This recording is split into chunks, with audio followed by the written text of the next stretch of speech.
Strus back to Lowry. There it is, three-pointer. Won't go. Rebound, Caldwell Pope. They're not going to foul. The Heat will let it play out. It's over. At last, the long wait is over. After 47 years. So we all just watched the greatest player in the world win their first ring surrounded by supporting cast not many can compare to. But in a way, this feels like it was supposed to happen like this, as the Nuggets on paper are better than the Heat, without a doubt. But you could have said the same thing last series when the 8-seeded Heat played the 2-seeded Boston and Heat prevailed there. So what changed so dramatically in the finals that the Heat couldn't even scrape together 2 wins in this series? Aside from the fact that Jokic is unstoppable, the Heat obviously just wanted to make sure Drake won both his bets. You can see drastic drop-offs in production from many of the Heat players in this series compared to the conference finals, including the 2 people who were in contention for the Larry Bird Trophy or the conference finals MVP. But this got me wondering, because these awards, the Larry Bird and the Magic Johnson Trophy, have only been around for 2 years now, and only stars have won them. But we came very close to a role player winning the award in Caleb Martin this year. So I wanted to take a look back and see if any role players before have come close to winning the finals MVP, since the award has been around much longer than the conference finals award,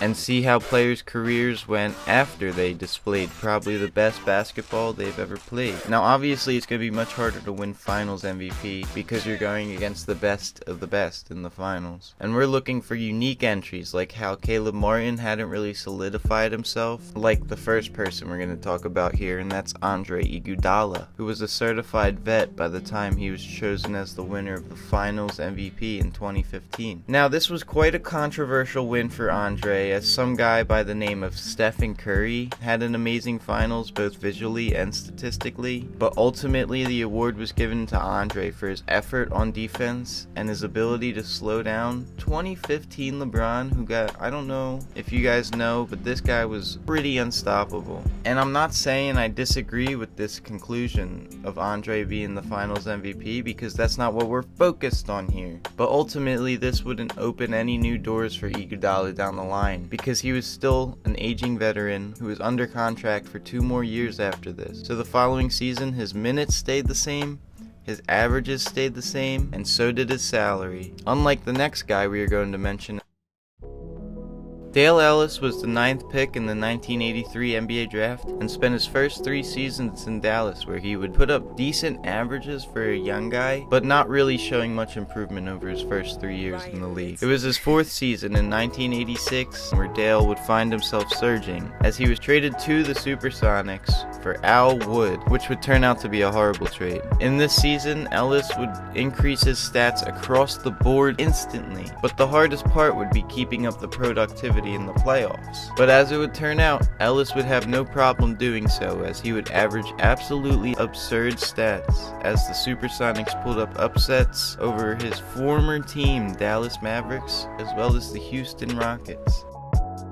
Ellis and Seattle would seemingly come back down to earth in the conference finals as they would lose to the Lakers. Dale would continue his success that he had with the Sonics for years to come, up until he would age and eventually retire in the year 2000. But what Ellis and Seattle were able to accomplish was surprisingly unexpected, to say the least. It would also be cemented as one of the best underdog stories of its time. Now for this last one, the stats don't back me up here, but the stories do. You'll understand what I mean. The playoff performance put on by Matthew Dellavedova in the finals of 2015 cemented his legacy forever. What did he do so well if they lost the series, you ask? To fully answer, we have to go back in time to game 1 of these finals. We're at the end of a very close game, where the Cavaliers' star point guard and partner in crime with LeBron James, Kyrie Irving, would go down with an injury that would sideline him the rest of the series. So who did the Cavs call upon to deal with this impossible task of stopping this rising superstar in Steph Curry? They went with second-year bench player Matthew Dellavedova, and he exceeded everyone's expectations.